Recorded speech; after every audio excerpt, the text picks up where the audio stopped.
안녕하세요, 루비다 여러분. 오늘은 지난 시간에 다뤘던 짐 퀵의 마지막 몰입, 나를 넘어서는 힘, 내 안의 잠재력을 200% 끌어올리는 마인드셋 내용 중에서 배우는 능력을 업그레이드하는 방법에 대해서 한번 깊이 다뤄보려고 합니다.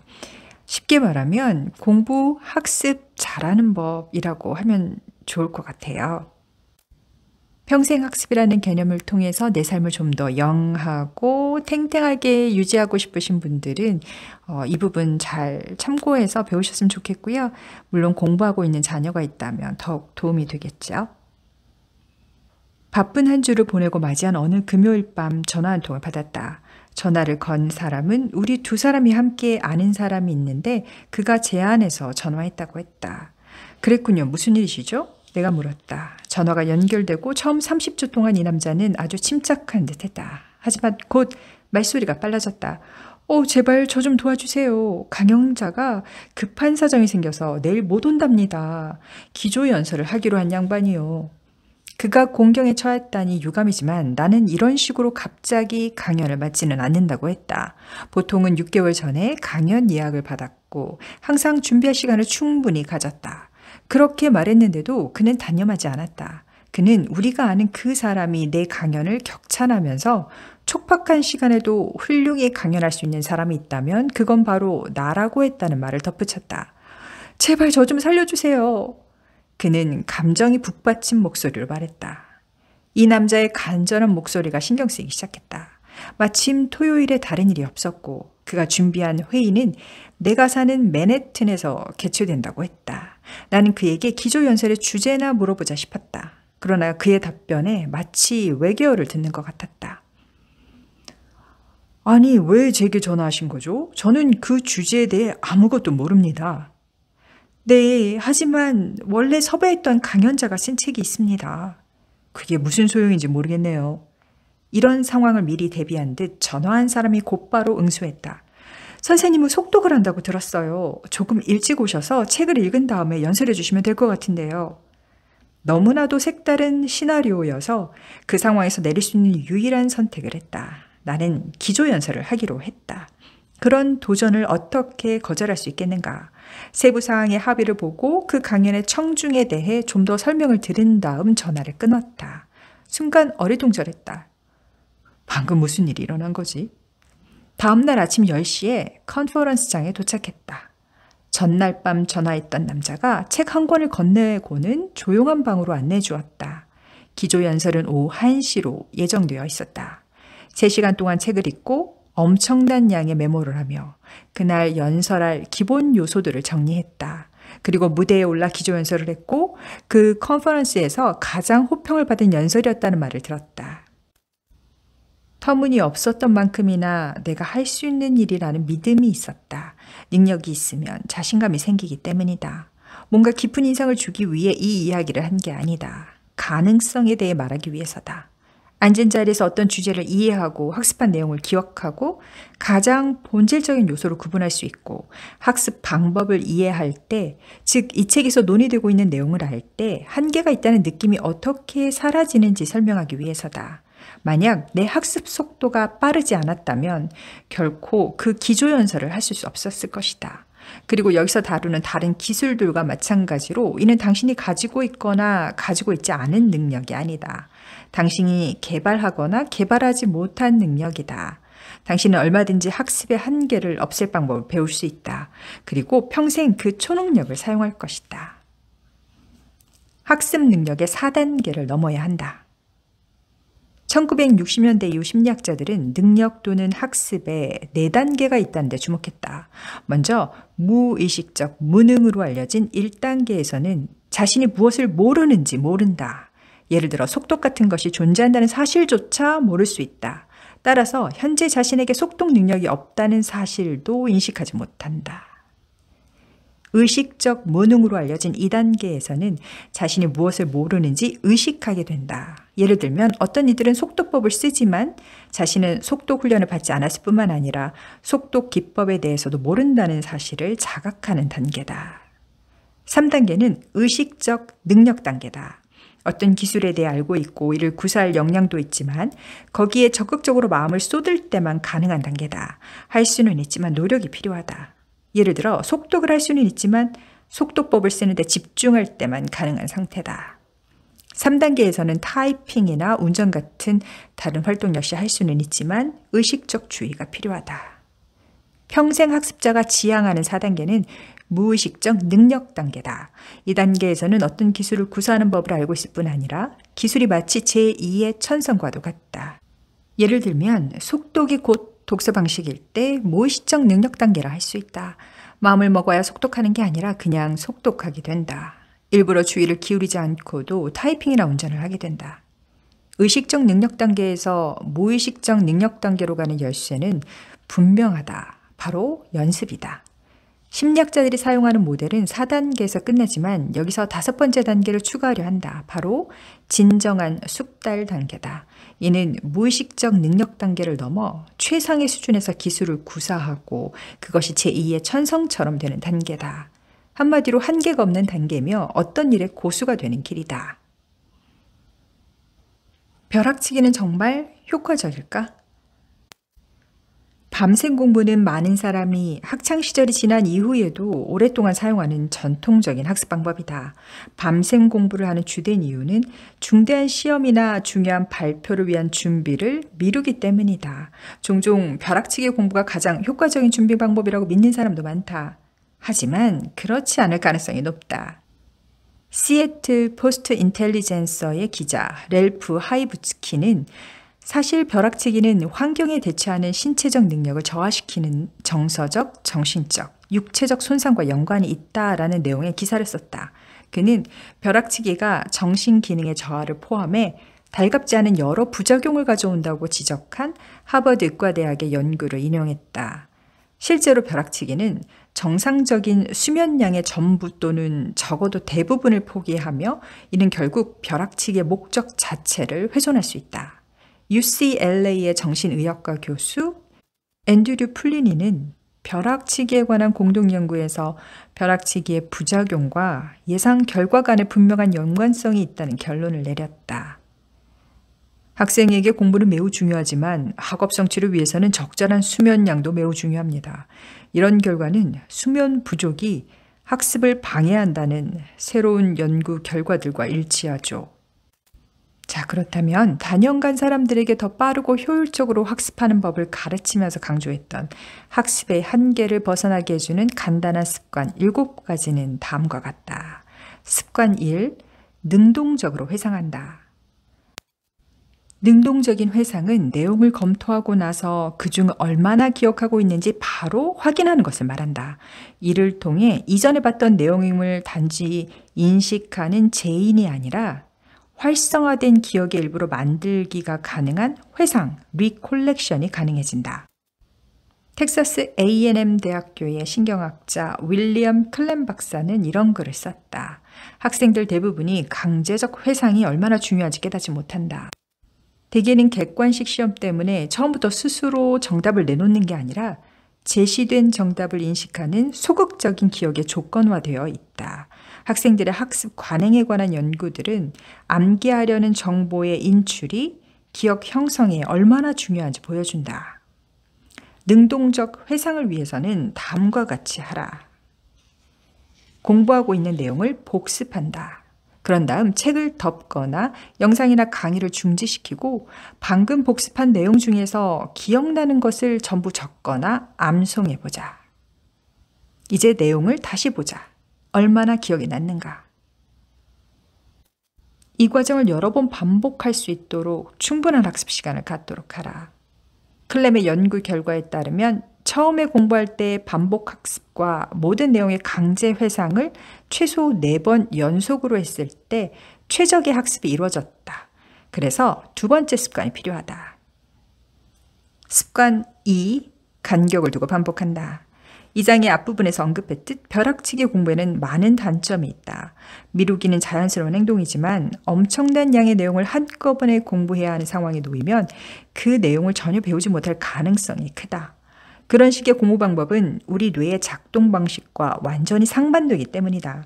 대신 간격을 두고 내용을 복습하면서 이전에 기억하지 못했던 정보에 더 집중하면 두뇌 능력을 최대치로 활용할 수 있다.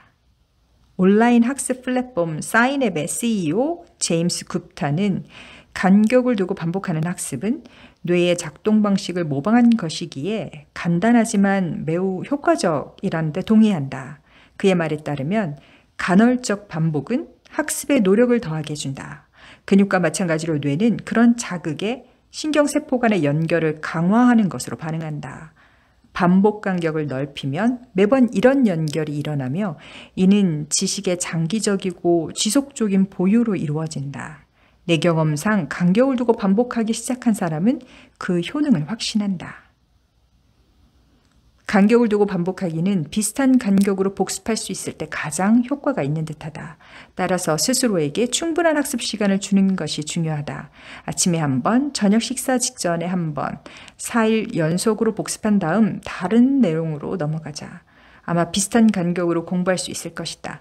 이 기법을 능동적 회상과 함께 적용해보자. 내용을 검토하고 무엇을 기억하는지 스스로 시험해 본 다음 잠시 시간을 두었다가 다시 그 내용을 공부하라. 습관 3. 현재 상태를 확인한다. 어떤 활동을 할 때 당신의 상태는 성공에 가장 큰 영향을 미친다.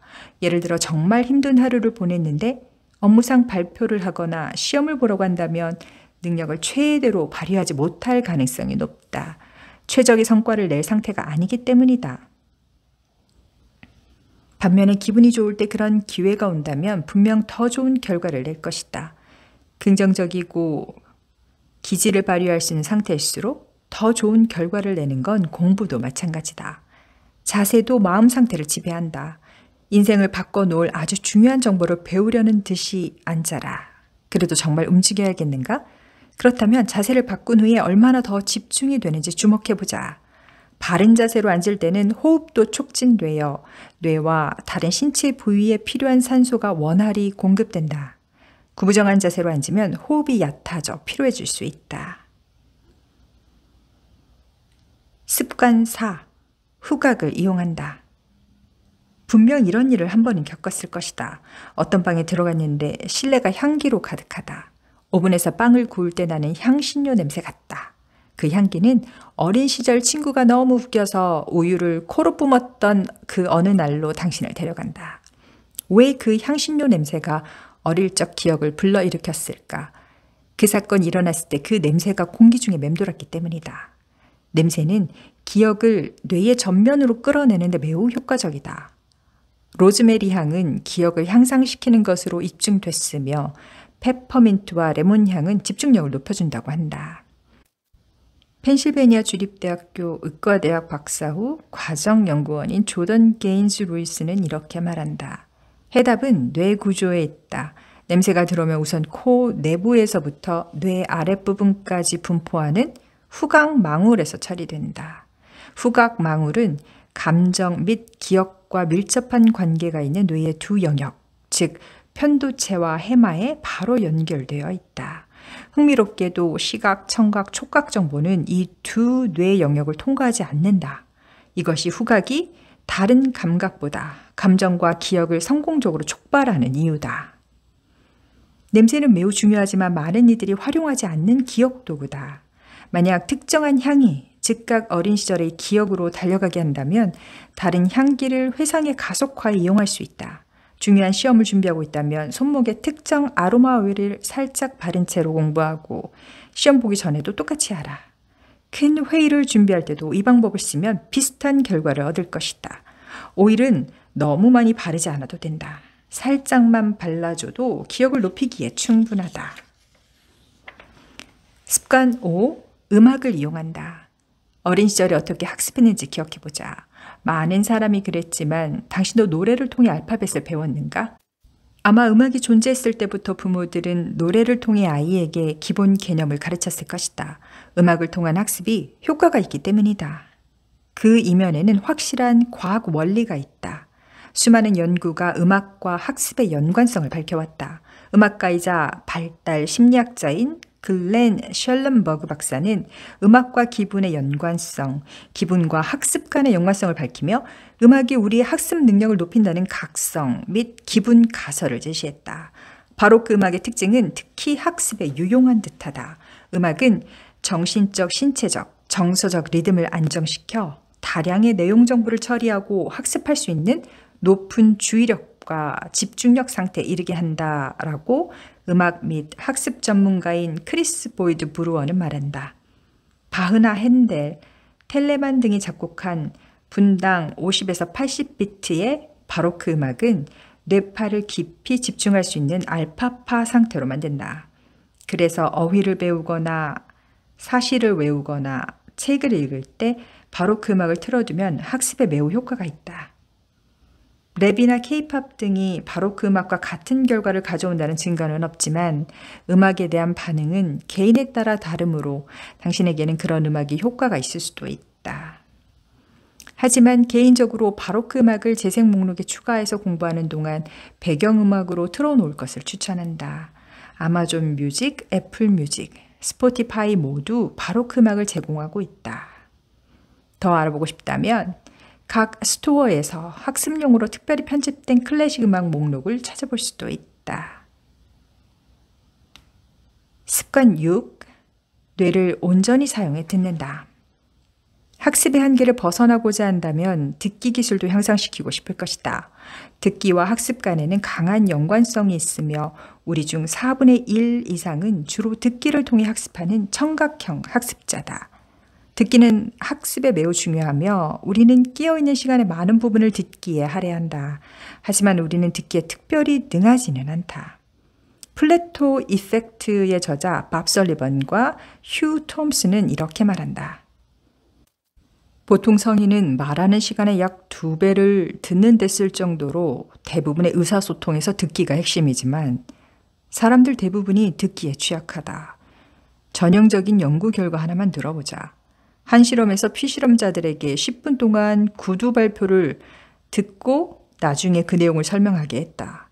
성인의 절반은 발표 직후에도 내용을 설명하지 못했고 48시간 후에는 75%가 주제도 기억하지 못했다. 우리가 제대로 듣지 못하는 이유 중 하나는 듣기에 모든 두뇌 능력을 동원하지 않는 경향이 있기 때문이다. 셜리번과 톰스는 카멜기 멜론 대학교와 공동으로 디지털 주의 산만 연구를 한 후 이렇게 지적했다. 인간의 뇌는 분당 400단어의 정보를 소화할 수 있는 능력이 있다. 그러나 아무리 뉴욕 출신이라도 1분에 약 125단어의 속도로 말할 수 있을 뿐이다. 이는 누군가가 당신에게 말하는 동안 당신의 뇌는 4분의 3은 다른 일을 할 수 있다는 뜻이다. 이런 문제를 해결하기 위해 뇌 전부를 동원해서 들을 수 있는 도구를 소개한다. 여기서는 hear만 기억하면 된다. H-E-A-R H, hold, 정지. 다른 사람의 말을 듣고 있는 동안 10중 8구 그 공간에서 다른 일들도 일어나고 있을 것이다. 서성거리는 사람이 있을 수도 있고 휴대전화에서 문자를 수신했다는 알림이 울릴 수도 있다. 실내 음악이 흐르거나 텔레비전 소리가 낮게 들려올 수도 있다. 그러는 동안 처리해야 할 일들, 다음 회의 또는 저녁 메뉴가 떠오른다. 그 모든 것을 무시하고 화자의 말에만 집중하도록 최선을 다하라. 듣기의 대상이 화자가 말하는 단어만이 아니라는 사실을 기억하라. 음성의 높낮이, 보디 랭귀지, 표정 등도 추가적인 문맥을 구성하고 추가 정보를 제공한다. 그 모두를 흡수하려면 다른 모든 활동을 멈춰야 한다. empathy, 공감. 화자의 입장에 자신을 대입할 수 있다면 무심히 들을 때보다 더 경청하고 많은 것을 배울 것이다. 화자의 배경과 이유가 무엇인지 이해하려고 노력할 때 그들이 하려는 말의 내용이 추가되고 그들의 관점에서 생각할 수 있다. anticipate, 기대. 기대감을 갖고 경청하라. 학습은 학습자의 상태에 따라 달라지며 화자에게서 배운 내용이 감정이 더해져야만 장기 기억으로 전환될 수 있음을 기억하라. 당신이 듣고 있는 내용에 대한 열정이 경청할 가능성을 크게 높여줄 것이다. R. Review, 복습. 화자와 직접 접촉할 기회가 있다면 그렇게 하라. 명료화를 위한 질문을 하거나 요점을 되묻도록 하라. 메모가 가능한 상황이라면 그렇게 하라.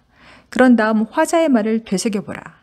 머릿속으로 자기 말로 바꿔보고 다른 사람에게 가르쳐주는 상상을 해보라. 그러면 머릿속에서 내용이 확실해질 것이다. 습관 7. 유의해서 필기한다. 필기의 가장 큰 이점은 간직해야 할 정보를 자신의 어휘와 사고방식에 맞춰 바꿔 쓰는 과정에서 내용을 소화한다는 점이다. 가장 좋은 건 필기를 하면서 정보를 조직하고 처리해서 나중에 이 정보를 유용하게 활용하는 것이다. 그러나 많은 사람이 비효율적으로 필기한다. 흔히 빠지기 쉬운 함정은 필기하는 데 너무 집중한 나머지 정보에 귀 기울이지 못하고 들리는 대로 받아 적기만 해서 하루만 지나도 도움이 되지 않을 노트를 작성하는 것이다. 이런 함정은 일단 인지하면 쉽게 피할 수 있으므로 필기 능력을 업그레이드할 계획을 세워보자. 먼저 필기를 하는 목적을 이해한다. 학기 중간에 강의를 들으며 하는 필기의 목적은 기말고사 직전 복습 시간에 필기하는 목적과는 매우 다를 수 있다. 주간 팀 회의에서 메모하는 목적은 주중에 주요 고객 앞에서의 프리젠테이션을 앞두고 메모하는 목적과는 다를 것이다. 필기하는 의도를 명확히 하면 당신에게 적합한 정보와 그렇지 않은 정보를 구별할 수 있다. 작가인 내 친구는 자신이 한 모든 인터뷰의 녹취를 다른 사람에게 맡기는 것이 시간상 효율적일지라도 본인이 직접 하기를 고집한다. 직접 녹취를 하면 그가 쓸 책 내용과 무관한 내용은 글로 옮기지 않아도 되기 때문이다. 그래서 정제된 내용만 남는다. 마찬가지로 목표를 염두에 두고 필기한다면 자신이 활용할 수 있는 적절한 내용만 적을 것이다. 이렇게 목표를 명확히 하고 나서 적극적으로 필기한다. 정확히 원하는 것을 얻겠다는 의도로 경청하고 나중에 회상하는 데 도움이 되도록 필기하는 것이다. 약자와 준말을 사용한다면 자신에게 익숙한 것들만 써서 나중에 필기를 알아볼 수 없는 일이 생기지 않도록 한다. 가능한 자신의 말로 필기하는 건 역시 중요하다. 앞서 언급했듯이 필기의 주요 함정 중 하나는 모든 것을 기록하려 하는 것이다. 여기에는 두 가지 단점이 있다. 하나는 사람들 대부분이 말하는 속도만큼 빨리 받아 적기가 불가능하다는 점이다. 평균적으로 사람들은 1분에 10개에서 12개 단어를 손으로 쓸 수 있고 평균적인 화자는 1분에 약 100단어를 말한다. 빠르게 타이핑한다고 해도 아마 화자가 말하는 내용의 절반 정도만 받아쓸 수 있을 것이다. 하지만 더 훨씬 근본적인 단점이 있다. 만약 누군가의 말을 그대로 받아 적는다면 아마 그중 어떤 정보도 처리하지 못할 것이다. 가장 중요한 학습의 순간에 뇌의 대부분을 받아 적기에 사용하기 때문이다. 자신의 말로 메모를 해야 정보의 처리가 시작된다. 필기할 때는 손으로 직접 쓰라고 권하고 싶다. 태블릿 PC로 필기하더라도 전자펜으로 하라. 나중에 정리가 필요하더라도 손글씨를 텍스트로 변환해주는 프로그램이 많이 나와 있다. 손으로 직접 쓰기를 권하는 가장 중요한 이유는 그대로 받아 적기보다는 요약하여 적게 되므로 바로 정보를 처리하게 하는 효과가 있기 때문이다.